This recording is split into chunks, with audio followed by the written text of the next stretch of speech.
Well, let's see about those picks right now, everyone. We are ready for game number 2. It's RivaL versus Nocturns. And again, these two teams, for Nocturns in particular, it's never easy coming into this level of competition because sure, you can come in warmed up and off of momentum, but that is just like a morning wake-up call. Yeah. Oh, yeah. We have picks and bans going underway. Nocturns Gaming from Latin America defeating out Scylla Esports. Is that why you're up here, Ro? If they're going to take your team out, you might as well represent them a little bit. I guess so, yeah. I'll just say these guys are my favorites from now on. We'll go with that. And There we then go. I guess my favorites just keep losing, unfortunately. All right, I didn't mean that, but okay. It happens every now and then. I still believe this is a set that we could see an upset in. They've got some very important lessons to learn from the last game, but they're going with the Odin ban once again. Another similar Odin ban right there. I can't fault it, although I would like to see if they're going to opt for an Odin ban this early on, maybe steer it more towards a sustained composition, because Odin was banned in the last game as well, but there wasn't really a whole lot in terms of sustain that would really supplement or warrant the necessity to ban out the Odin. Yeah, I mean, so far the biggest difference here, we're seeing that Nocturns take the first pick, so maybe they do want to get some early sustain on board in their draft. We'll see if RivaL ban out the Sylvanas again here. And probably just a large concern for RivaL whipping out the Zeus combination. RivaL is, again, a team that's known for loving their AoE and utility-based composition. So Hui, Zeus, front runner-ups probably for RivaL if Odin is able to get through. Sleeping on the opponents there, it seems. An AMC ban coming out from Nocturns. Looks like they don't want to have it and they don't want them to have it. Seems so. Very strong ADC right now. One of the top, if not the top. But Ula banned as well. And again, for RivaL, I could maybe see the Sylvanas. Yeah, right as they're about to say it. It's just too great of a support character for Nocturns, and it seemed like their support was the most comfortable playing as well. And landing all of those pulls in the roots is just going to be plenty annoying. RivaL just wants to continue the pressure as early as possible. It looks like so far Beltway with today and yesterday has been really prioritizing this Osiris, but I think I want them, like you said, Kelly, to prioritize the Raijin now. They have to. That Raijin is so strong, and he just is so good from the early to mid to late game. He provides so much damage, so much security. You can't let RivaL have that game. I would love to actually see Nocturns with that god because of the fact that Nozq is probably one of the best players on this team, if not the best player on this team. Definitely. Nozq picking up that Raijin right now, just like we were saying, guys. It seems like he definitely does not want Wlfy to have him. No, and it's a good choice too, but we'll see what Wlfy goes into. Either way, I think as long as the Raijins in the game don't have a squishy mage on the other end.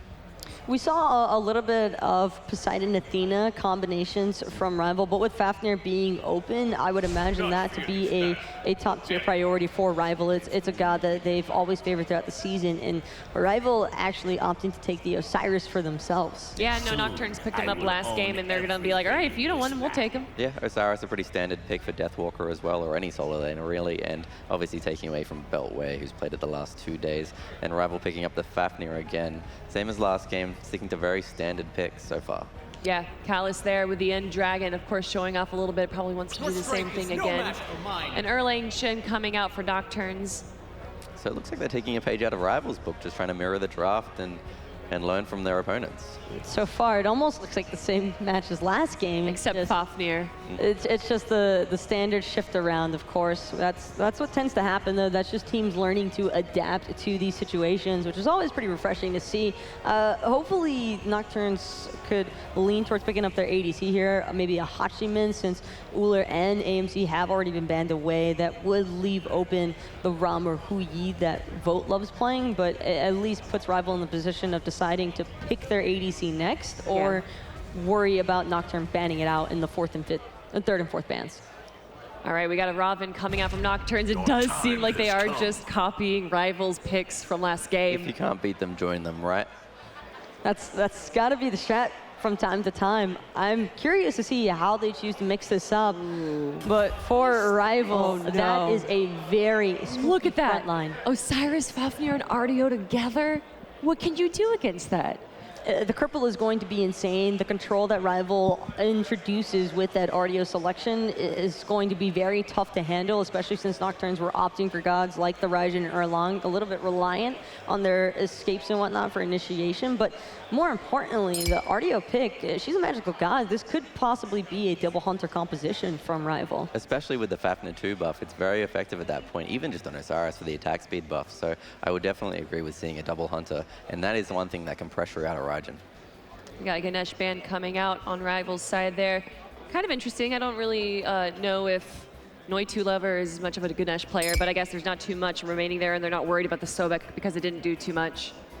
Yeah, they've been at the Isis. I think they mustn't be thinking about the double hunter that they're scared of. I think they definitely should be scared of it, but looks like they're more scared of Isis, and RivaL want to take away their Ares. I guess so. I mean, Guardians here. I mean, support RivaL does enjoy Ares. I don't know if Nocturnes ever would have gone him. I love the 3 Guardians that they have chosen to ban from RivaL, because all 3 of those Guardians introduce a ton of aggression themselves and can deal quite a lot of damage, actually. You'd be surprised at how far ahead an Ares can get should he pick up a first blood or even a secondary kill. And the Poseidon ban as well makes sense, because RivaL Wlfy doesn't, he's probably the least likely mid to stray into or to dabble into the ADC side of life for mid lane, but it's still very possible. Yeah, he certainly can, and I think it would be great with this comp. So Nocturnes are forcing them towards the Hunters, which I don't think is very going to turn out very well for them. This is just so weird. Like, I feel like they're almost banning for the opposite teams. Like, Isis is known for Nocturnes, Ares is known for RivaL.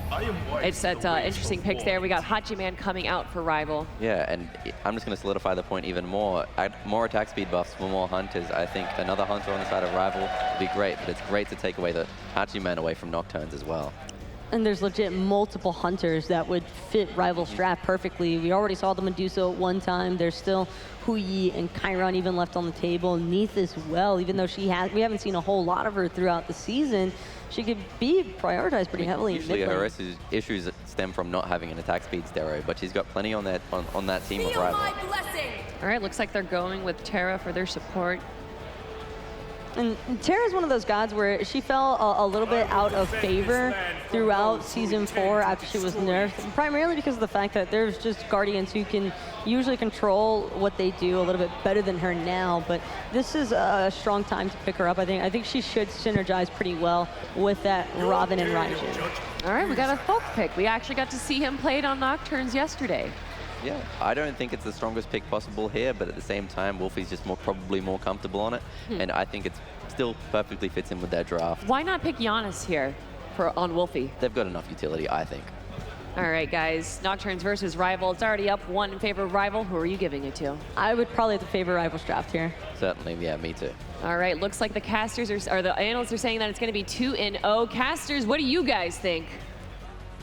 Well, I think totally after last game, there's only one option here, and that is Team RivaL. I mean, how can you go against them? Carlos is on his Fafnir again. Yes, this is the god that he's known for. Fafnir was not banned away. They instead took away the Musikop and the Odin instead. Nocturnes have to worry about a lot of this objective control yet again.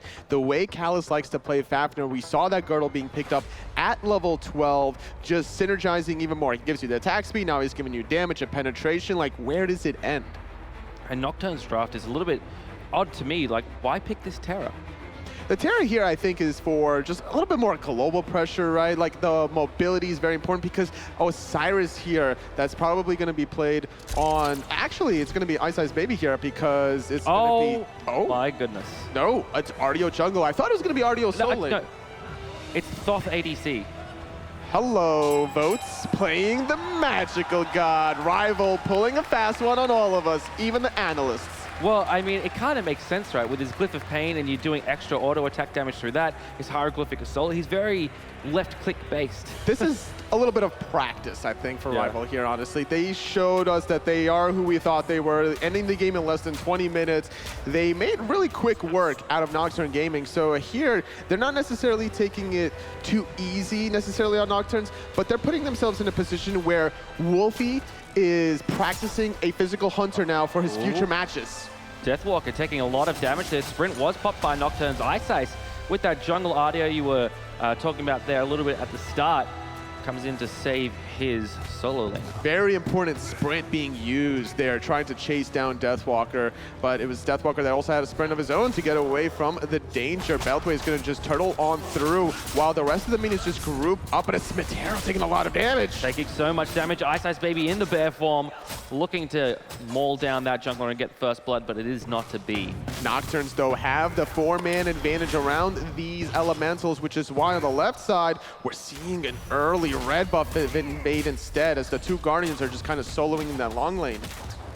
The double kind of damage dealers here going to go ahead and take their red buff and continue pressuring down the mid lane. This means Karlas has been left alone in the long lane with Noitulover, Guardian on Guardian fight there. That's going to be something I think that might not see a whole lot of fight potential early in this game. It's good to give Guardian some solo experience to get that level 5 marker, because you're looking at Noitu that's playing the Terra, that global presence. You pop the Terra's Blessing, you're getting extra mobility, you're reducing cooldowns, and you're also clear casting. You're not having to spend any mana on those abilities, and that's something that I think Nocturns might be leaning on this game. At the same time as well, you get Fafnir a bit of a lead once he's able to turn to that dragon, and he gets that auto attack, that buff, basically the coerce, that he can put onto Vote and Wlfy, considering, you know, Vote is playing, again, Thoth ADC. Very true. It's going to be very important for Team RivaL to keep Karlas ahead. And we saw what he was able to do last game on Fafnir with a lead, and we've seen it all split long. And depending on the way RivaL likes to just move around the map, if they keep getting this mid pressure, they can easily just collapse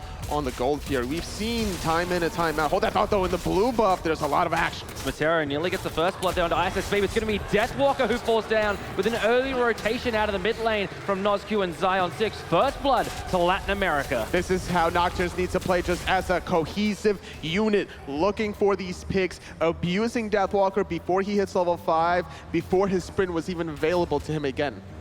Very nice work there out of Nocturns, getting to pick before level 5 as well, so those long-range ultimates out of Wlfy and Vote aren't available, but they're getting chased back towards their own jungle there. They wanted some redemption, recognizing that there was 2 level 4s there for RivaL against 2 level 3s, numbers in their favor, but they bullied them enough to get the mid wave and now continue these rotations, and it seems that Vote wants to extend and maybe steal away the purple buff or just go for these oracles.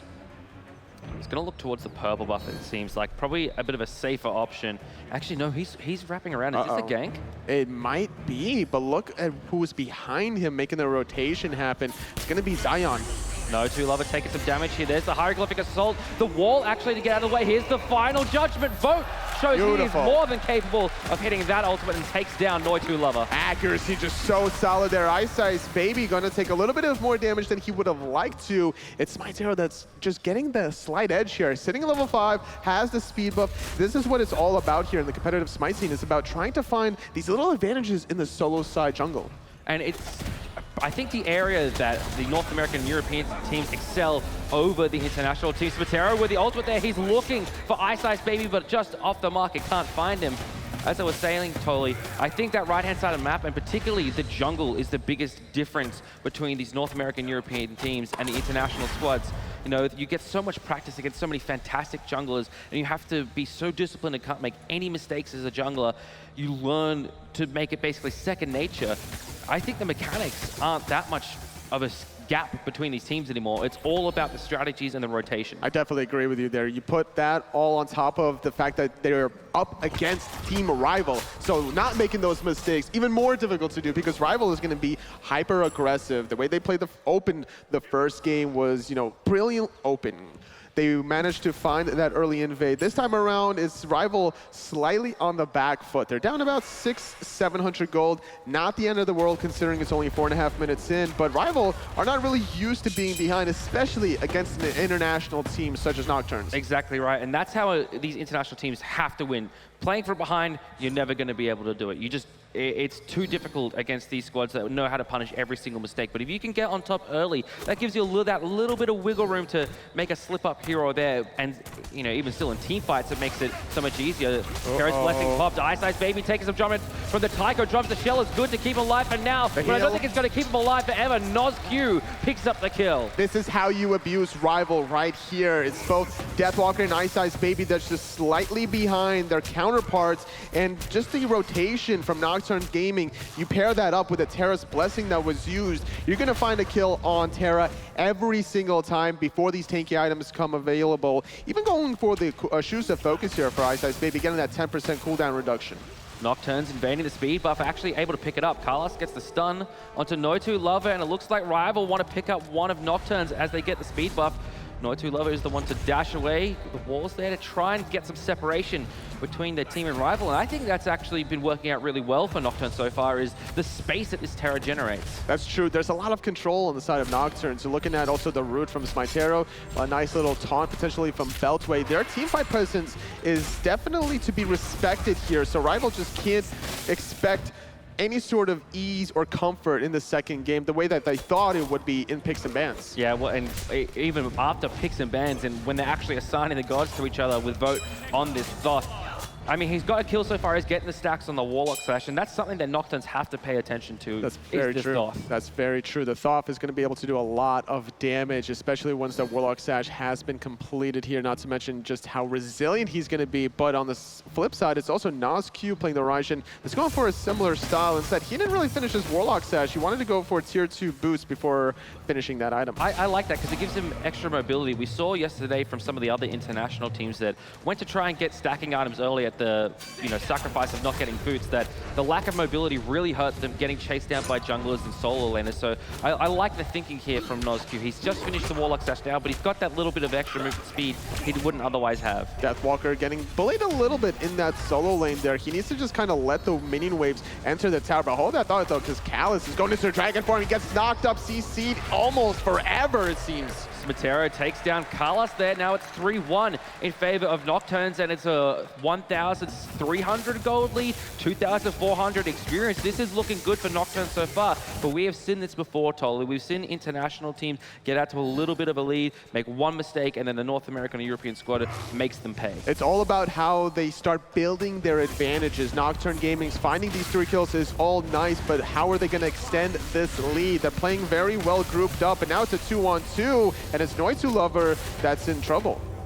He's going to be able to get away. Terra's Blessing, again, some movement speed, some healing there for himself as well. The space that he can make, the gaps he creates with those walls and with that pillar. This could be one of the picks that there's always that pick every year that no one expects to be super important in these best of 3, best of 5 sets. And Terra could be that for Nocturnes team RivaL. And considering the way some of the metas open up, right? You leaving the Guardians alone in that long lane, that favors Terra a lot because you can't really stick her in the mid lane, right? Terra's level 1 is just hot garbage. You're not really going to find the clear at all for her. She's more of like a ganking at level 1 potentially with the stuns, but instead you leave her alone to soak up that experience, and look what's happening now. Nocturnes is starting to group up once she makes these rotations. They get the mobility that they need between the sprint on Beltway and the Terra's Blessing. Last game was Terra at a bit of a level disadvantage. This time it's iceicebaby, and he's paying for it. Deathwalker going in there with the Lord of the Afterlife. Somehow iceicebaby is still alive. Deathwalker doing everything he can to pick up Nozq here, and it's Vote that picks up Smitero on the backside. They're trying to get another pick though. They're not done as RivaL still extending the pressure a little bit further. Nice route onto iceicebaby. He's forced to backpedal away a little bit. Rotation happening from Zaionsix on the backhand side. Could see some stuns raining down soon. Zaionsix going to be trying to contest these fire elementals. Doesn't get the bounce off. So unfortunate for himself there. Nozq gets stunned out of his dash. Vote with the final judgment. So close. There's the stuns we were talking about. And now Noitulover and Zaionsix are looking for Vote, but it's a bait because here come the rest of Team RivaL. Banging through the drums, through the wall there. RivaL is forced to retreat there a little bit. They really wanted that kill onto Nozq. It's a nice little attempt there from Vote there. He definitely had the angle and the distance with that wall, extending the distance of final judgment. It was that fight where Nocturnes, they lost one of their members. I think it was a little bit of they thought their lead was much bigger than what it was. And that is another one of the differences between the international squads and North America and Europe, is that North America and Europe really know how to play their lead. They know exactly how far they can push their advantage. Especially when you leave Vote alone in the backline to do all the damage that he really wants. He found a very early and easy pick onto SmiteVOD, and that's something that Nocturnes need to keep in the back of their mind moving forward, because now their deficit is less than 1,000 here. It looks like Vote is going for the same build Wlfy went last game with the double stacking. Look, the tier 1 there of the Book of Thoth. This is something that we haven't really sin for a long time. In fact, a lot of people say that double stacking is detrimental to your build because you lack penetration. Yes, it's going to take a little bit of time here for Vote to get, you know, whether it's going to be Spirit of the Magus, whether it's going to be Obsidian Shard, He does have his Spirit of passive. Desolation here, but, you know, it's still not a bad idea because just the pure power alone, because keep this in mind, Vote's Final Judgment with the wall, it has so much range that you're almost guaranteed to hit these squishies that don't have the magical defenses anyway. So do you really need penetration this early if that's your goal? That's true, but on the flip side of that, Nocturns have a double warrior composition on the right-hand side and a Terra who can be pretty tanky. So, you know, maybe not now that they don't have a whole lot of magical defense online, but as this game progresses later and later, Vote is going to start to need some of that penetration. Absolutely agree with you in terms of, you know, shredding some of these objectives on top of it. Gold Fury Fire Giant is not going to be the easiest to take out without penetration. Even some of the in-hands on the towers wouldn't be a bad idea to get some flat penetration, but instead, RivaL still looking for little opportunities here. Portal Demo was taken by Nocturns Gaming, but not the Gold Fury quite yet. They still have a gold lead, however, about 1,400, maintaining that even after that last fight that didn't quite go their way. Experience a little bit closer now after that fight as well. Gold Fury being looked at by Noitulover and iceicebaby. The ward control, the vision battle around this objective is always so important. This is how teams get ahead, honestly. You deny enemy vision, you wait for somebody to cross behind enemy lines, and you look to pick them off. And it's right now sitting at level 11, this Artio here being played by iceicebaby, only sitting on a sovereignty in terms of tankiness, so it wouldn't be a bad idea if Nocturns just tries to focus them out before he gets too tanky. What's good for Nocturns as well is that Zaionsix has been able to establish a little bit of a lead on this left-hand side. Terra is looking for Wlfy here, but he's able to dash himself away. But as I was saying, Zaionsix maintaining even with Vote and even getting a little bit of a lead is so important for Nocturns Gaming because he's a big part of their game plan. Very true. This Hu Yi, once that Mark of the Golden Crow gets maxed out, once the Devil Gloves gets completed stacking, the Executioner is where the team fight, I think, is going to really occur from Nocturns. Deathwalker taking a lot of damage under his tower there from Beltway. Beltway showing that last game really was kind of an exception to the rule and that he is a solo laner that can hold his own against the world's best. Yes, it just seems that Nocturns is comfortable in the second game here, you know, which is no easy task when you lose so heavily here. But look at this action in the Soul Lane. Great taunt there from Spitero, but there's 4 members of Team RivaL here. Carlos jumps in. Deathwalker forced to ult away as well. Carlos still in the dwarf form, not yet a dragon. He's going to be turning very soon. I think there it is. He's turning into a dragon. Iceice and Wlfy looking to come in, but it's Spitero that goes in, and Carlos is blown up by Nozq. He's still alive, and he jumps away. He barely gets away here. Now RivaL are going to try to chase this one down instead. Nozq sitting at half health here. It's still a 1v1 in that long lane. Vote against Zaionsix. Spitero coming in, and there's the kill onto Carlos. And now Nocturns Gaming looking to try and find iceicebaby, but take the kill and get away. Take what you can get and be thankful for it. Callus overextending a little bit too much there. He should have been counting his lucky stars there, honestly, and backed into base, trying to get back into the action later on, but instead, he gets punished completely. No rotations from either of those two quote-unquote hunters, and I think that could have definitely changed the tide there. If either one of them out-rotated the other first, I think Vote could have turned the tide for that team fight. I mean, the final judgment is so huge, especially onto these targets right now that don't have a whole lot of protection from, you know, Noitulover, Spitero, Beltway. Not a whole lot of magical protection. We just see Beltway picking some up now, but a big final judgment. Even the hieroglyphic assault, evade and punish there would be so huge. And it was what you were talking about earlier. It's about these double stacking items coming from Vote, which is why he didn't want to rotate. He just now finished stacking his Warlock Sash. He's still working on that Book of Thoth, and that's something that might be hindering Vote and the rest of RivaL for at least this early portion of the mid game. Oh, that's a mistake. That's a misclick. Well, luckily for them, for Nocturns, despite us the casters, despite the fans seeing it, RivaL, the most important people, did not see it. So they're not going to know that it's down. They're not going to be able to, you know, punish that. They might find out in the next team fight, but they don't know it. And, you know, Totally, as a former professional player yourself, how important is it to know your enemy's relics? Oh, absolutely. What happens is once you force a beads, once you force an Aegis, you literally call the timer of when those beads or Aegises were used, and then you just add 160 seconds on top of it, and you're waiting for the next opportunity to go on that specific target.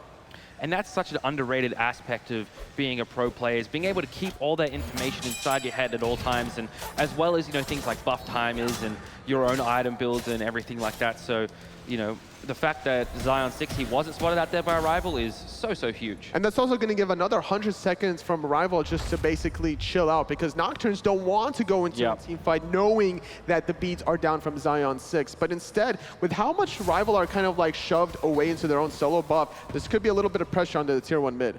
Well, it looks like actually the Oracle Harpies are going to be the target. No, the Gold Fury is the target here from Nocturns. Bold planting a vote. Knows exactly what's going on. He does have the final judgment, but they're looking for Carlos now, who takes a whole lot of damage. Wlfy's coming in. They're looking for Vote now, who's forced to burn his beads.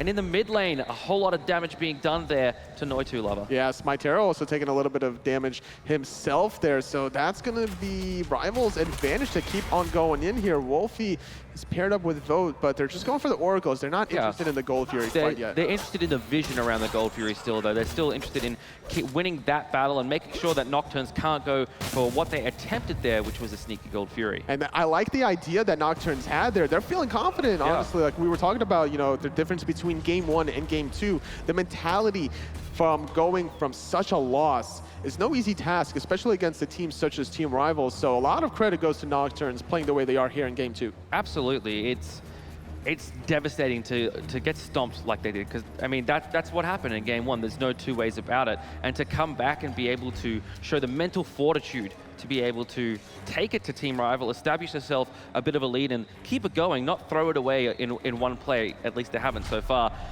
it's quite pleasing to see as a Smite fan, to see these international teams improve year in and year out. I think some of the action's about to happen soon, especially once these Guardians get the level 12 so they can get that second Relic Shell on both Noitu and Callus. I wouldn't be surprised, though, if we see a Girdle from the Dwarf again. I wouldn't be surprised at all. Maybe he might get a sprint, though, if they find themselves still behind when he hits level 12. There's a lot of slows coming out of Nocturns Gaming, but at the same time, RivaL, they were so confident last game, and they're obviously very confident coming into this one to pick the Thoth ADC. Gold Fury picked up, it started up now by Nocturns. It's burning down pretty quickly here, already sitting at half health. Vote's going to be able to try to channel that final judgment, but does cancel it out, still waiting for the right opportunity. Carlos taking a lot of damage, final judgment comes through, up goes Zaionsix. Carlos is a dragon now, but not for long as Nozq puts him in the ground. Smitero trying to run away now from this Artio, but around the back, Vote NBK gets himself a nice stun. Smitero taking a lot of damage. There's an Aegis to try and save his life. He can't jump away because of that cripple, and Wlfy makes him pay. Just no ultimate available to go over the wall. That final judgment from Vote, you don't have to use abilities to secure kills. You can open up team fights with it instead, hitting 2 prime targets there. Zaionsix was forced to go so far back into the action that he was a non-factor in the rest of that team fight. And now it's RivaL's turn to start up the Gold Fury, and no one from Nocturns is around. This could be RivaL's path back into on top of this game, and it looks like they will get the Gold Fury, and they find themselves finally back to even in gold. That's what classifies a team as being truly elite. The ability to bounce back after small deficits here. RivaL, they were down about 1,500 gold or so. Now they're slowly climbing back into it. More importantly is the experience gap. They're still trying to stay relevant in some of the levels. iceicebaby and Deathwalker were struggling before that team fight. 3 of the kills that Nocturns Gaming have got have been onto Carlos, and he's still even in experience with Noitulover, and that is so important for a team. You know, of any player in your team, you're probably most happy to sacrifice your support as long as you win the fight, or you win the fight after the fight. And the fact they got the Gold Fury there and traded out SmiteVOD as well is everything just went Team RivaL's way in that fight, despite Nocturns getting the early pick. And I don't think they're done here either. With Vote being in the mid lane, this usually telegraphs with the idea of what a team wants to accomplish. Whether he's playing the Thoth or a traditional hunter, this means that leaving the dual lane, the long lane alone, you're looking to lean a little bit towards the mid, the solo, and more importantly, that portal demon. Divine Ruin picked up now for Nozq here in the mid lane.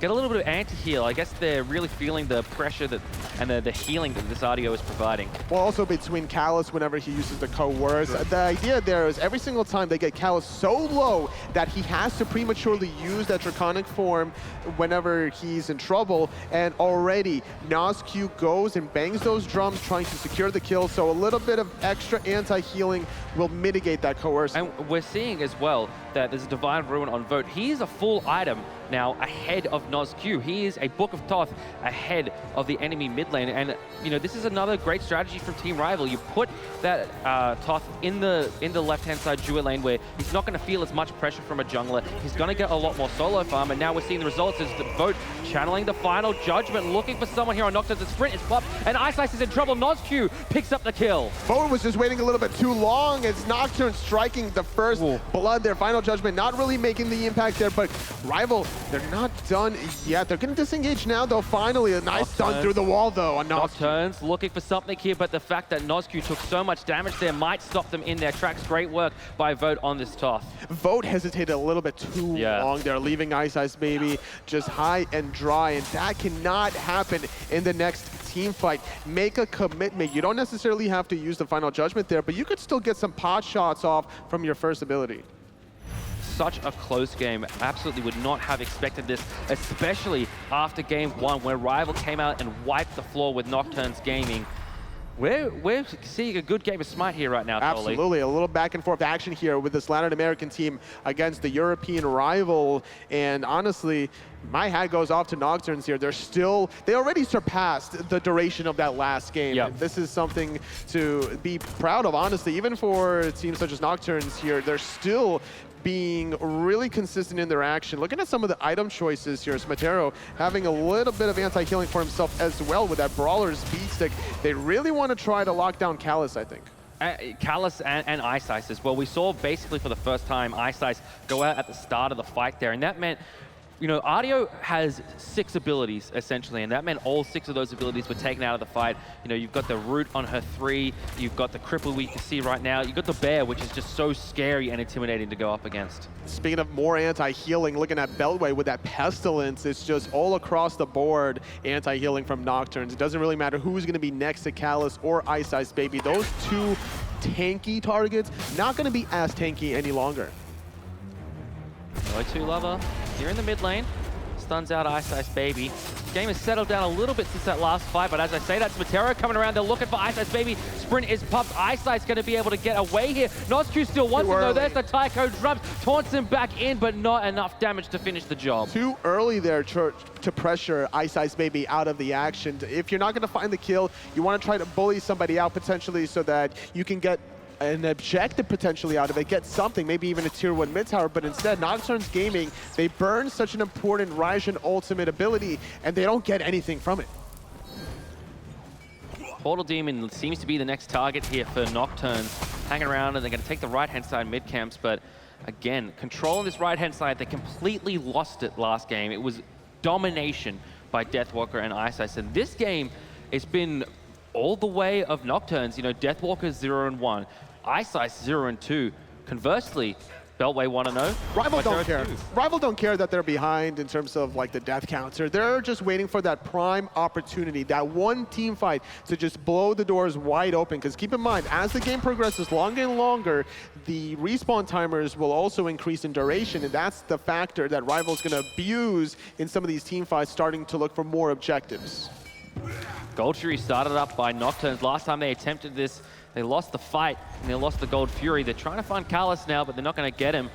Looks like Zaionsix was having a bit of a one-on-one there with Wlfy and came out on the bad side of it. In the mid lane. And now moving forward, also, they can have some sustain of themselves off of Noitulover. We didn't really talk about much of the sustain between the Monolith, between using that Terra's Blessing. So the sieging opportunity from Nocturns can easily start swinging in their favor once they can find a pick. They're just a little too hesitant to go for it, I feel. Portal Demon started up again. Deathwalker looking to try and find someone out of position here. Instead, it's Deathwalker who's going to take a lot of damage and is knocked up. Nozq around the backside as well as Vote, trying to get some of their long-range damage back online. Nozq does have his ultimate back as well. Noitulover takes a lot of damage there from that stun. And trying to escape into safety there. Zaionsix actually doesn't have his speeds for this team fight, so keep an eye on him. If he gets stunned out, that could spell a lot of trouble. Final judgment being channeled here, but not going to be unleashed. Wlfy dashes forward aggressively onto Nozq. Here comes the final judgment, but Nozq through the wall. He's looking for Wlfy. iceice, though, charging straight at that Raijin. Zaionsix picks up Wlfy. iceicebaby under the tower, trying to find this Raijin, trying to get away. Is Nozq, just dives under his own tower. iceice looking to get back back into this fight, but it looks like it's Nocturns that are winning this one. The ricochet's good from Zaionsix, who gets another kill. iceicebaby is in trouble. Zion, though, gonna jump away because he and SmiteVOD are too low. Yeah, both of them are just a little bit too low to continue the action. That could allow RivaL, though, to pick up a kill of their own. Beltway is left alone. Vote getting credit with that kill, and yet again, despite RivaL losing a team fight, they have the ability to go for this objective if they wanted to, but recognizing that Nozq was bullied earlier from iceicebaby, he's now in position to prevent that objective. We saw, you were talking just a little bit there before, Tolly, about sustain coming out of the Monolith, and we really saw that work to Nocturn's advantage at the beginning of that engagement. They were healing up, getting ready to go in, and then when they committed, I mean, they won that fight. They got 2 kills for 1, and now they're looking for the Portal Demon. Vote kind of on his own. There's Deathwalker there as well, but I don't know if they'll be able to stop this Portal Demon without a big commitment. They need to find something here, and RivaL actually do. They steal it away yet again. There's just so unfortunate here for Nocturns Gaming. You know, they didn't get the Wlfy that they wanted to. They didn't get this Portal Demon, and RivaL are just, you know, keeping it relatively close and even waiting for that power spike. The experience, though, still in the favor of Nocturns Gaming. But as this game goes on longer and longer, that's going to be factoring less and less into this game. Wlfy started up now by Team RivaL. Vote is here as well to help his teammates out, but Zaionsix and Noitulover showing their faces stop RivaL from going for that objective. Needs to be careful about their positioning here against Vote. That stun is going to set up a lot of damage here with a little bit of penetration now. Once that Obsidian shard gets completed, that's the true damage from RivaL here, this level 19 Thoth. It's a scary thing. He's got Divine Ruin online already for some anti-heal. He's going into an Obsidian Shard. So now he's got the penetration online as well to really shred through these tanks. Nocturns have got to be so careful of Vote. Terra's Blessing used here by Noitulover, but he's got out of position. Taiko Drums come in, but Wlfy's the one that gets the kill there onto the support from Latin America. Oh, no. Nozq trying to go aggressive here, but it's SmiteVOD around the backside with the Ravana that gets the kill. Carlos in trouble. Nozq gets a kill. Carlos running away. Nozq gets another kill, and it's all Nocturns Gaming. Nozq with a hot double kill. Now he's showing his face backside. Vote trying to get off to any damage that he can alongside Deathwalker. SmiteVOD is a little bit low, but that weakening curse is going to prevent it. Over the top, though, he's not done yet. He's trying to set up Vote. He needs to hit the shots. He forces out the Jaegers. They're diving the tier 1 tower, and they finally get it. It's a 3 for 2 at the end of the day. This is classic RivaL, and we've seen it all game long. Nocturns will win the fight, but RivaL will find that little bit at the end, the little crumbs from the edge of the table that keep themselves fed and keep themselves in this game. And that one pick is all it takes because of this 35-second respawn timer, and everyone from RivaL is about to be up. They're going to use that 25 seconds to potentially group up, maybe force an early Wlfy. Beltway and Deathwalker here going at it one-on-one, just fighting in the middle of a minion wave is Beltway. We haven't really seen these two be able to one-on-one much this game, and I guess that really is the story of the solo lane right now. It's not the solo lane. No, definitely not here. Nocturnes feeling confident that they can start up this Wlfy in a 4-on-5. Callus is going to take a little bit of poke for his trouble. Even a sprint being popped there, just a little preemptively there. So that's going to be 130 seconds from Noitulover, not available. Shell's still available for both supports, however, which have been really impactful. Not kind of in the team fights, but more in the kind of gank opportunities before the team fights, where you're trying to look for a pick and then you commit to the team fight because you have the numbers advantage. And the Shells thus far have been so important. They're preventing kills, particularly for Team RivaL. Nocturne has just been so consistent about trying to find picks onto Callus specifically, sitting at 0, 5, and 3. 5 of those 11 kills all on the support. Now, it's not the end of the world, obviously, that your support's getting picked off, but sometimes you got to question yourself in your positioning and be like, okay, I need to be more mindful, don't get myself too far out of position, or maybe even start engaging with that Draconic form. Wlfy hasn't been touched for a long, long time in this game, Tolly. Neither team's been able to be comfortable enough to full commit to this objective. And as Nocturnes, it's got to be hard to feel comfortable going for this when you know Vote is here on his Thoth with that final judgment, or even just, you know, his stun or his hieroglyphic assault. Any of those abilities have the potential to steal the Wlfy as well as your life. I mean, they already stole one of those oracles. It was split down the middle there, so no vision for either team. Well played by Vote.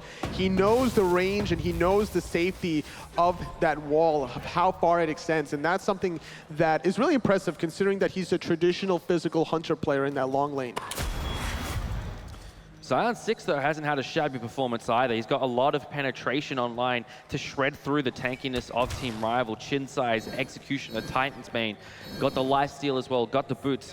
Basically fully kitted. What do you think he goes for here with his last item? I think his last item might be even Odysseus bow, potentially trying to get more attack speed. So whoever gets Mark of the Golden Crowed is going to be taking even more damage, and on top of that, getting that chain lightning effect. Exactly, the chain lightning effect. If you can spread that to iceicebaby, that wipes out his blink relic usage basically. And as you mentioned as well, spreading around that damage, which is something that Nocturns haven't really been doing this game. They've been focusing a target and they've been focusing it really well, but if they're able to get some of the other targets on RivaL low in these fights, Team RivaL's not going to be able to start cleaning up those little bits at the end of the fights. Terra's blessing is popped now by Nocturns Gaming. RivaL back off immediately, but this opens up the Gold Fury for Nocturns. That's a huge cooldown not being used in a team fight. Gold Fury at half health or so. SmiteVOD is really out of position though. He takes a lot of damage.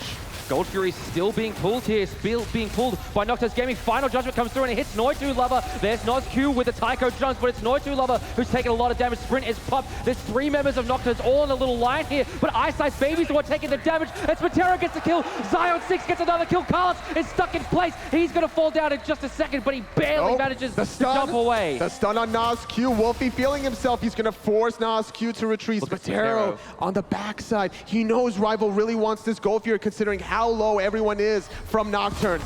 Vote doesn't see him. SmiteVOD, he backs away into a wall trying to get the stun off. The Aegis comes through, but SmiteVOD, he's still alive somehow until Wlfy picks him up, but Carlos falls down, and it's going to be Wlfy's turn next, you would surely think, and it will be 4 members of RivaL dead, only Vote left alive. Nocturns Gaming doing their thing. Vote! 2 members dead from Nocturns. Vote with 10% health. The confidence on this man playing the Thoth. Every time RivaL find a way to get that little piece to keep themselves in this game, but Portal Demon being prioritized here by Nocturns Gaming, and if you look at some of the death timers here, totally, it's not unrealistic. Well, actually, no, it is a bit unrealistic that they go for the Fire Giant, but no, discount everything I'm saying. Nocturns, they're going for it. They want to get this Fire Giant. It is a 3-on-3. I think Vote has the potential here to steal this. It's only at half health. Vote has Final Judgment. That's all they need to disengage, and it's exactly what Nocturns is going to do. The fact that Vote has stayed alive all game has really prevented Nocturns from doing these objectives and committing to something like this, because you can't do an objective when a Thoth is around. Absolutely not. There's not too many abilities that can contest the damage from a Final Judgment. Maybe Poseidon Kraken if you're like full build and everything like that, because of how long it takes to charge that Final Judgment. That's another important factor. Can you find the damage before it's fully charged? Deathwalker here, alone in the solo lane, still has his tower left up. Beltway actually dashing forward here. He doesn't know Vote's around, but Vote just barely misses the stun. Trying to get off a little bit more damage, trying to maybe start a team fight with that Final Judgment. He did it earlier on in the game, and it worked out really well in that one team fight around the Portal Demon. But a few Nocturne members are split off. Wlfy spots 2 on the left side, so that could be the trigger to start fighting on the right for RivaL. Well, they do take down the right-hand side tier 1 tower for themselves. Zaionsix, though, takes down the Oracle Harpies and forces the ultimate out of Wlfy, actually. So now they're going to look to commit on this one. A Team RivaL going to have to get over to this left-hand side of the map very quickly. Noitulover zoning out Wlfy excellently, but Wlfy gets the kill. He's going to try and he steals the Gold Fury! Wlfy steals it away from Zaionsix. The hero that RivaL need. Wlfy coming in clutch. Objective control dominated by RivaL. They got the tier 1 tower on the right side. They steal away the Gold Fury. RivaL are playing out of their mind. 5-on-4 now, blinking into the back line as iceicebaby, stunning out multiple members, and now here comes Nozq banging those drums. Wlfy, though, great Aegis there to take away a lot of that damage. Final Judgment comes through, but SmiteVOD jumps in and makes the fight an evil one. 4-on-4 stuns raining down from Zaionsix here, looking to deal some damage to Deathwalker, who's maybe bitten off a bit more than he could chew, but the Lord of the Afterlife gets him away to safety. Having to retreat there. RivaL were feeling themselves after that pick onto Noitulover. They're still doing a good job in terms of getting something off of these picks. Team RivaL are just looking so scary here, honestly, and looking at some of their builds already almost at 6. This is getting to the point where your 6 items are about to be finished here. The damage from Zaionsix is complete, basically, with the red buff, with Odysseus bow. Anyone he wants to touch is just going to melt. It's getting to the point as well, Tolly, that one team fight can decide the game. because the death timers are so long. We saw Wlfy there, a 53-second death timer. He's still not respawned. Still needs 12 seconds, but that's still enough time that Nocturns doesn't feel comfortable enough to go for the Fire Giant quite yet. They're still doing a little bit of a standoff around it instead. And the last time they tried to go for an objective, this Gold Fury Wlfy we see here, making the hero play, dashes forward and kills Noitulover, gets the Gold Fury as well. Tremendous play. And in what world does that happen? In RivaL's world. I mean, apparently here, it happens in day 3 of HRX, and that's really impressive to see Wlfy just coming in clutch here, you know, and especially for him too, playing a Hunter in the mid position. Not too many people like to go for that route. And we thought that they were trolling necessarily at first a little bit, you know, okay, Vote's playing the Thoth, Wlfy's playing the Hachiman, but no, RivaL have been, it seems that RivaL are very consistent with the strategy and have been practicing in the back rooms. Fire Giant being looked at here, but it's actually Deathwalker now. That's the target from Nocturns Gaming. He's taken a lot of damage here. There's the Lord of the Afterlife. That's a big ultimate used from RivaL. Forcing out the Mad Guy's Blessing on Noitulover. With Deathwalker backing, though, that could enable Nocturns to potentially get this tier 1 tower, getting some positioning on the map, and that's something that RivaL needs to be mindful about. Look at how they're sticking together. Vote's holding on to that stun, not on the mark, though. It's so great that Nocturns haven't become tilted, I would say, after losing that Gold Fury, getting it stolen away from them. The mental fortitude of this team is amazing to see. Absolutely here. It's RivaL, though, that are positioning rather aggressively. They're going to force out the double relics from Nozq. This could be go time now for RivaL. That's a huge cooldown, even forcing out Terra's Blessing. That's huge. 2 big abilities and relics used there by the side of Nocturns Gaming, and RivaL, I mean, they're the objective masters this game. They could go for this Fire Giant if they want, but playing a little bit safer, playing a little bit conservatively, really respecting this Nocturns Gaming squad. They're just going to back, get some sentry wards here from both iceicebaby and Vote. They're going to look to position it and bait Nocturns in a bad spot. They called out those relics. They know the timer exactly to the T, and that's something that RivaL are going to be looking for, this Raijin being played by Nozq. Portal Demon started up now by Team RivaL. Beltway looking to get in there and cause some trouble for Team RivaL. Terra around the backside as well. This is seems to be his favorite position of the game, just coming in from the back and trying to take down one of these squishies. And thus far, it's been Wlfy that's really felt his wrath. Nice damage from Vote there onto Noitulover. Nozq banging those drums now, really getting RivaL away from this Portal Demon. Final Judgment was channeled by Vote there, but not unleashed. And really, Nozq didn't get a whole lot out of that ultimate. 2 big ultimates down now for Nocturns Gaming. Just feigning a lot of pressure on both sides, wanting to go for the poke. Don't want to commit here to the Portal Demon and get caught overextended. Cal is doing a good job just avoiding that chain lightning effect. Vote from a distance here, trying to find the stun. Nozq is able to disengage here, but it could be a little bit trouble for the front line instead. Final Judgment comes out, but doesn't hit anyone. Sprint pop there by Nocturns Gaming as well. Zaionsix is fighting iceicebaby one-on-one and coming out on top. Down come the Suns. They're raining down on the iceicebaby. He's going to be all right. The Fire Giant is procced here. Deathwalker trying to get to the backline and look for Smite. But both teams take a little bit of a breather now. Beltway doing a little bit of damage here. The stun not on the mark from Zaionsix, but it's Nocturns chasing them down. Wlfy taking a lot of damage, and iceicebaby has back. Deathwalker taking some damage now as well. But RivaL back away, and now Nocturns have to back away as well. Smite too low mana, and the fact that Nocturns are backing second here could open this Portal Demon. There's so much back and forth action between these two teams around. Just fighting for a Portal Demon for this long just goes to show that Nocturns, you know, they're here to stay, man. They're like really playing lights out, which is almost to be expected considering how they got here from their regionals. They really put on a clinic there against their opponents, and even giving RivaL a really hard time in the second game. Yeah, definitely giving them a run for their money in this one. At the 38-minute mark, nearly 39 minutes here. Almost everyone is level 20, except for the supports. Almost everyone is full build. This is the late game kind of Smite. We don't get to see that often, but RivaL, we know they can play under these conditions. It's just a Sentry Ward battle. Nocturns getting the slight edge here. Smite gets stunned out, but no follow-up.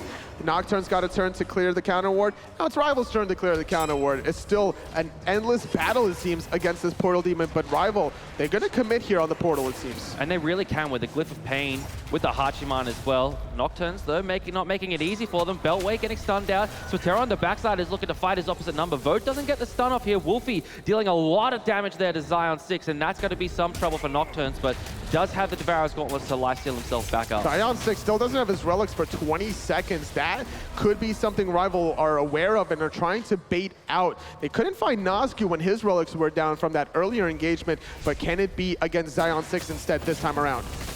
Deathwalker avoids a lot of damage there. Terra goes in on the backside. He's looking for Vote. He's looking for this Thoth, but it's caused Nocturne so much trouble. It's Deathwalker now taking a lot of damage from the Sun. Terra taking some damage as well. Carlos is now a Dragon. Final Judgment comes through. It hits Zaionsix, who takes so much damage. Wow, he's so low. I can't believe that he actually got away from that one. He's so low that he's actually gray on the screen, but he's still alive. I promise you that. But Portal Demon going the way of RivaL because of them being able to bully Zaionsix away. 5-on-4 advantage. RivaL secure their objectives. It's this Thoth, man. This has been the difference in this game, and now it's the difference in RivaL starting up the gold queue. They're already at 50% here, under 25%. RivaL should get this one. Beltway's trying to get in there for the steal, preventing RivaL from doing this Fire Giant. RivaL, though, they're happy to get a pick here. Beltway taking so much damage right now. Nozq doing his best, as well as Noitulover, but Wlfy's going to pick up the solo laner from Latin America. They found one. Can they find a second one? The attention has been shifted to SmiteVOD. Also, Zaionsix could be in a little bit of trouble. He drops the Suns. SmiteVOD being used. Goes into the backline looking for Vote once again. Tycho jumps coming out from Nozq, but Wlfy, the hero of this game, he falls down to Nozq, who jumps over the wall aggressively, and now Vote needs to be careful because Noitulover is looking for him. Here comes Zaionsix as well. Nocturns Gaming, they're taking a 3-on-4 fight. Nozq gets a double kill. Zaionsix is too low, though, to continue this fight, and Kalas will take down Nozq. It's a 3-for-2. Look at these respawn timers. They're so long. Noitulover, he gets the one dash off. He has the second one available, but he gets rooted in place. 4 dead members from Nocturns. Here comes some objectives, though. RivaL having a 3-on-1 advantage, but they don't want to get Fire Giant without their hyper carries being alive. Exactly right, and I think that does prevent them from really going for too much here. The first kill of the game onto Vote. He's finally down. That's got to be comforting to Nocturns, but Wlfy being down as well means that even though RivaL win that fight, the most they could go for, it seems here, are these buffs, and even then, that's not 100% guaranteed for them either. Zaionsix just does a lot of damage here. Late game form, his final form, being this level 20 Hou-Yi, does a lot of damage. So gotta respect it, even if you're a level 20 Osiris with your build complete, even if you're fully stacked up with the Osiris passive, getting that 2% physical mitigation per stack, you don't want to tangle with a Hou-Yi one-on-one. He's been one of the difference makers in this game, but the big one for Nocturns Gaming, and of course it's to be expected, Nozq, 8 kills, 8 assists, only 2 deaths.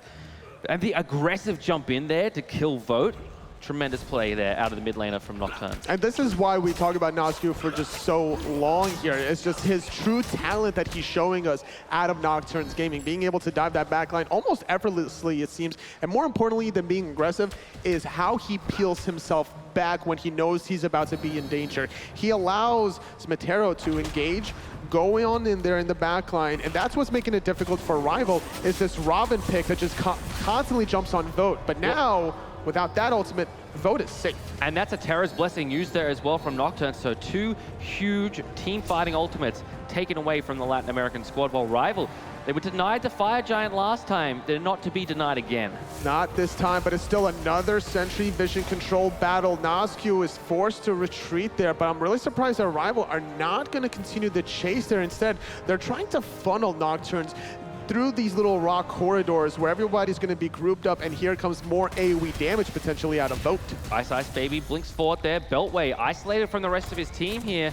Carlos, though, as well, is going to feel some damage here out of Zaionsix. SmiteVOD taking some damage as well. He doesn't have his ultimate to get himself out of danger, although it's coming off cooldown relatively soon. Trying to get some pot shots through the wall. Nozq not able to connect that time. Noitulover, though, is forced to walk away there. Even the Magai's Blessing being popped there from the stun from Vote. Great accuracy, and I think that's the goal here. It's just a constant funnel from RivaL, but Nocturnes doesn't really have to commit here. I'm trying to see if they have any vision control beyond that Fire Giant, and it doesn't seem that Nocturnes can see.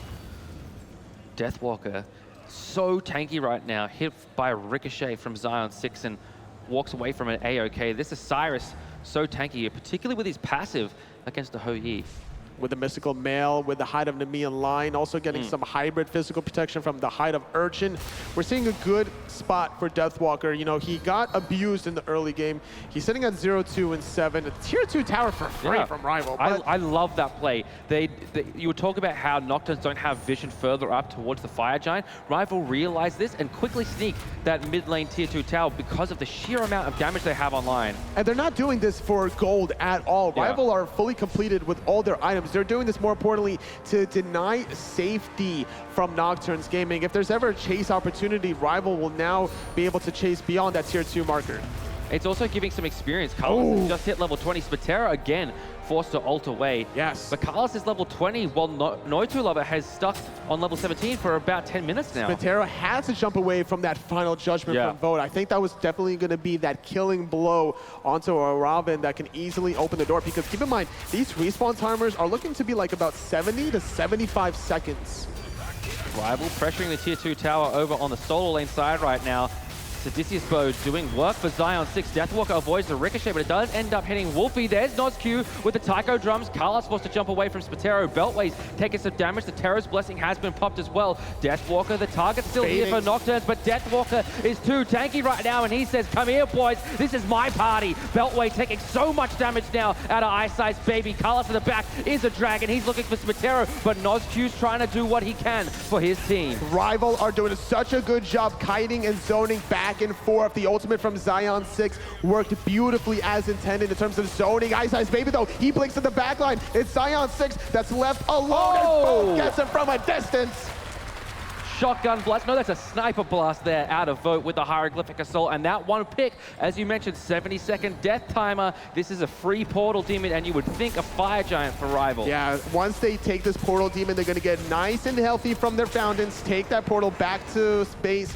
Oof, back to the Fire Giant rather, as Smitero is forced to use that ultimate away. And yet again, keep in mind, this is what allows Nocturne Gaming to disrupt the backline, is this Robin ult through walls. Vote has been constantly harassed by Smitero, so now he's going to be left free to breathe for another minute or so. A brilliant frontlining there from Deathwalker in that last fight. Brilliant baiting as well, as you said, just making Nocturnes commit onto him, invest so much damage into him, and then he turns around and says, here's my boys, let's party. He tried to bait a lot of cooldowns there, even holding on to his ultimate to finally use it offensively. iceicebaby will counter that ward. Fire Giant at less than half health. Zaionsix still dead for 15 seconds. This 5-on-4 for RivaL is finally going to secure the first Fire Giant of the game at the 47-minute mark.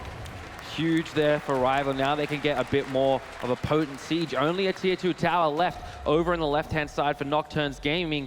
Spitero clears up a mid-wave. Really nice play from him there. Just going to stall out the RivaL push for that extra few seconds, which could mean the difference here. It definitely could be. RivaL are just going to continue to group up. They don't want to leave any stragglers behind, and that's very important here because Nocturnes has the ability to also set up some traps for themselves. Yeah. They have a lot of control with the Terra, with also the damage from Zaionsix and Nozq, so you can't be left alone this late in the game. Well, Smitero, he is alone here over on the left-hand side, but now he's regrouping with the rest of the team. Tier 2 tower here, they should just leave this one. RivaL's going to shred it way too quickly for them to even think about contesting. Now they're moving on to the Phoenix. Especially with a wall from the Thoth here being played by Vote, it's going to enhance some of the in-hand damage from both himself and Wlfy. The late game damage, if RivaL are free to in-hand this for like 2 seconds, that Phoenix will melt. Final judgment comes through, but Zaionsix, good relic usage to stop it. Nozq around the backside with the taiko drums. Wlfy just in-handing him to heal himself back up. And the shell popped as well, and a sprint from Team RivaL. Good taunt from Beltway. The sun's come down from Zaionsix, but Wlfy on the horse. He's looking for Zaionsix. Wow. Vote will find him, though, with the hieroglyphic assault. Wlfy so low, Terra will get him, so it's a 1-for-1 trade. But RivaL, they're the healthy ones right now. Hunter for Hunter. Vote trying to find the stun, not on the mark, but it's a great setup from iceicebaby instead. Finally, the second victim from Nocturnes finally takes a spill here. Another 2-for-2 though, as iceicebaby takes a spill. Noitulover coming out of base, not fully healed. Beltway doing what he can to stop this Phoenix going down. Great defense thus far from Nocturns Gaming. A 2-for-2 trade, and with that Phoenix still up, it's absolutely worth at this stage. But Vote, so much damage coming out from him onto this structure. Nozq forced to dash away. Noitulover gonna go ahead and root some members in, but you think Anatoly, this left-hand side Phoenix will fall, and Finally it does. It's very difficult to siege that without a physical hunter there, but Nocturns Gaming, they're going to try to find something out of nothing as Deathwalker gets stunned out. Now he gets slow. He's going to try to get body blocked, but he's ethereal. He can just walk right through them. Nozq jumping on the spot here, and Beltway will pick up the kill. So it's a 3-for-2 trade, but the left-hand side Phoenix does go down in favor of Team RivaL. Deathwalker definitely wanting to find a kill onto Nozq, recognizing that he can't escape without Lord of the Afterlife, so therefore he tried to do as much damage as he can, hoping that either Vote or Callus would follow up from there. Final Judgment was channel, thought about being used. Vote did not pull the trigger that time around. 50 minutes approaching here, Toly. What a great game of Smite this has been. This hasn't been one of those 50 minutes drag-out games. There's been action every single second of this one. It's just been a lot of back and forth action here. Like, just think about how long there was scuffles around that portal team, and both of these teams are battling inch after inch. And Nocturns Gaming, they finally lost their left side Phoenix, but it took a lot out of RivaL to get it. As long as that RivaL can consistently group up the way they have been and abuse the range from Vote, that's their winning edge. Blue buff gonna fall down here for Nocturns to secure their speed as well. They're getting what they can to keep themselves in this game because Noitulover needs to hit level 20. He's still only level 19. Not the full benefits of a fully leveled Terra's Blessing online just yet for Nocturns Gaming.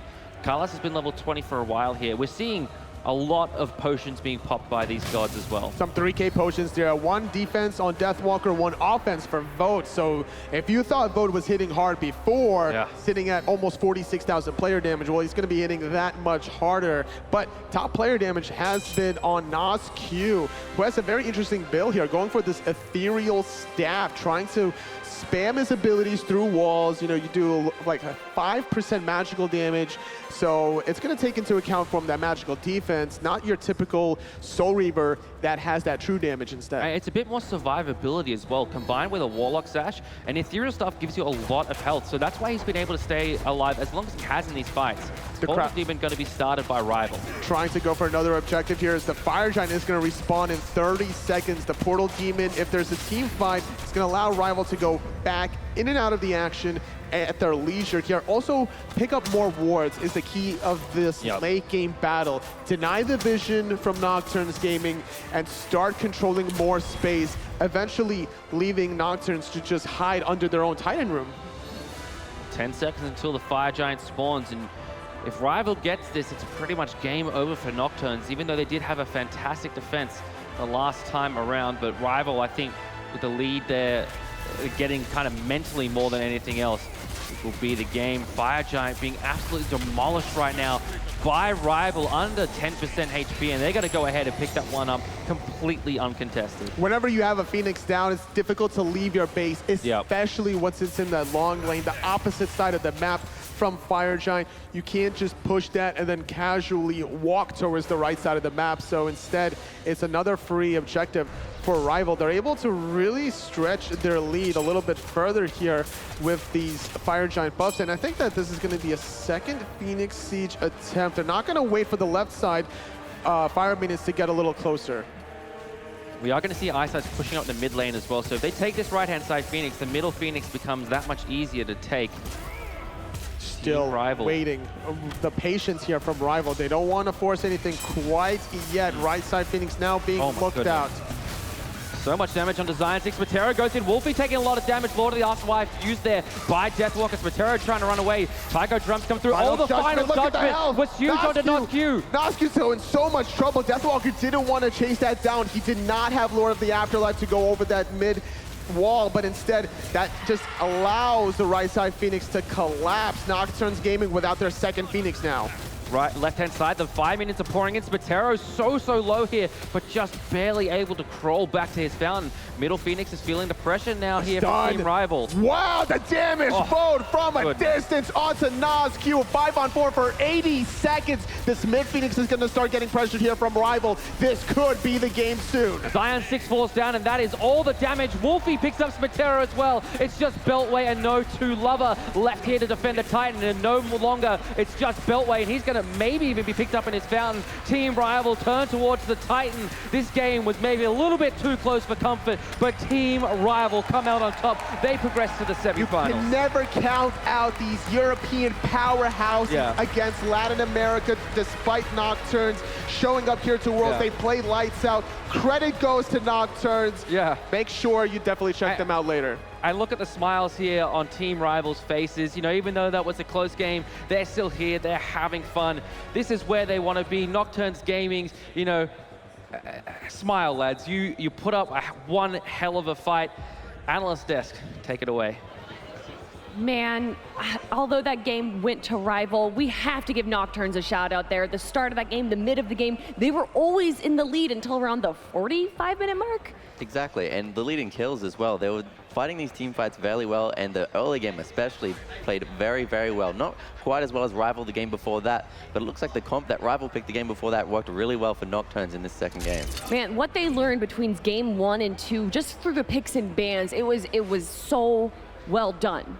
Game number 1 was kind of just your classic case scenario of snowball, and everything that could have possibly gone wrong for Nocturns ended up happening. But game 2, Nocturns, as Ro just mentioned, they did an excellent job staying grouped up and also being more patient with the objective fights. I think that a lot of times these international teams can come in and not necessarily know how to play around it and be uncertain of committing to either the objective or the team fight, and Nocturne seemed very clear on which way they were headed. Those stats looked really similar except for one thing, and that was structure damage. It definitely seemed like this is a story we hear from international teams, is that they can have a lead and they can do really well and maybe even better than the other team, but they don't really know what to do with that lead. Exactly, it was really difficult. I'm an international player myself, so I can't really explain what they're doing wrong, but looking at it, it's just like RivaL, they pick off Nocturnes, just those little times they push out a position and it buys them more time, and then eventually vote on the Thoth,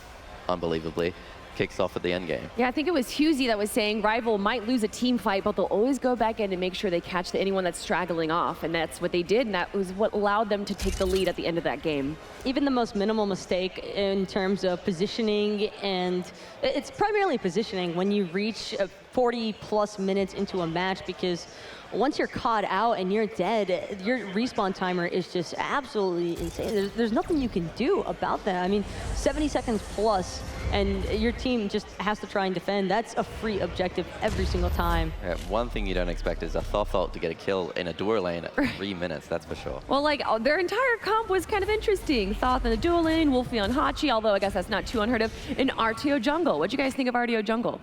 I personally don't like it, but he played it fairly well, and it really showed up in these team fights where it was a ton of sustain that you wouldn't really expect, even though Nocturnes had that little bit of anti-heal and Divine Ruin. I believe Go ahead. Oh, I was actually going to say, I'm pretty sure we first saw it at Super Regionals from Cherio initially brought it out, and it didn't have the greatest success, but it did its job in that Artio just survived. All Ice really had to do was just live as long as possible in order to be a huge distraction factor in those team fights. Well, they're going to be going up against the winner of LG versus Energy, which is the next matchup that we're going to be seeing. Who do you think RivaL has a better chance of beating between LG and Energy? I would say Energy, just because they're very much used to playing them. They've beaten them before, and LG, who knows, they're riding off the momentum of that whole documentary. They're the hometown heroes. They definitely have the crowd behind them here. So I would say they'd prefer to vs NRG, but I'm really looking forward to the next set. Man, what can Nocturnes learn leaving the tournament now and making it all the way to quarterfinals? This has been an incredible experience for the team, and I think that this individual experience is really going to help them as far as molding for future international lands, and there's already been a couple of hints towards that for Season 5. I'm just really interested in seeing how they develop. And RivaL going in tomorrow into the semifinals. What should they do differently? Do you think we're going to see the same comp that we saw today with Thoth in the duo lane and Hachiman in the mid? I think it worked out in the end, right? But I think that was semi-troll. They had a really easy first game, and they were really feeling themselves in the second game. I don't think we'll see it anytime future in the tournament, or maybe ever in the career of Smite again. But it worked out. You can't really bash it, and they definitely had fun. You saw the smiles after that game. Yeah, but why take a risk at the World Championships? Is it to test out a comp potentially for later, or did they feel confident enough, maybe overconfident? Maybe they know something I don't, but it really looks like they felt overconfident after that first game, which I don't blame them for. That was a very, very dominant game. It was. RivaL, the #1 seed coming out of EU, and last year they were Cyclone GG, and here they are on the world stage now as a #1 seed. And I believe we actually have an interview ready right now over with Gabriella on the stage and Deathwalker. Thanks, Kelly. That's a lot of cheers. Yeah, that's what we like to hear, man. We got Deathwalker here from Team RivaL with a stunning victory. I know things were feeling really good in game #1. How'd that feel compared to game #2? Game #1 was very clean. We were happy with our draft, and just the execution in the early game was way, way better than in game 2.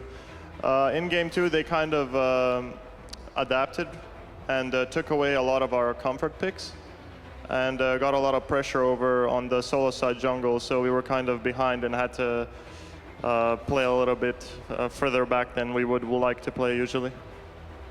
Now, I don't know if those watching could hear that, but there's mad love going on for Deathwalker here in the crowd, right? Yeah. For your team, this is your first time here on the HRX stage, and you went 2-0. What was your mentality before having this very first performance? We were all very confident going into this set. We all had a good feeling that we were going to win if we play our best. I mean, while you're concentrated on the game, everything around you just kind of isn't there. It's just you, the game, and your team. Now, your next opponent has yet to be determined, but if you could choose one or the other, do you have a preference? No, both are fine, really. Should be exciting. Is that because you're so confident going into it that you think you can take one or the other the same? Well, we would like to face NRG just so that we're the ones to beat the world champions, but we would also like to play LG because they've had some roster changes since last time we played them, so it's going to be very interesting.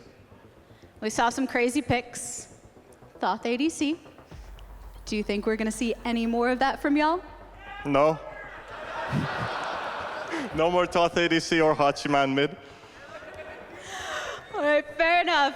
Crowd's calling for Ares. Maybe they'll have some influence over time. Only time will tell, though. For now, we're going to go ahead and kick it to a break. When we return, we got more Smite action for you, so see you then.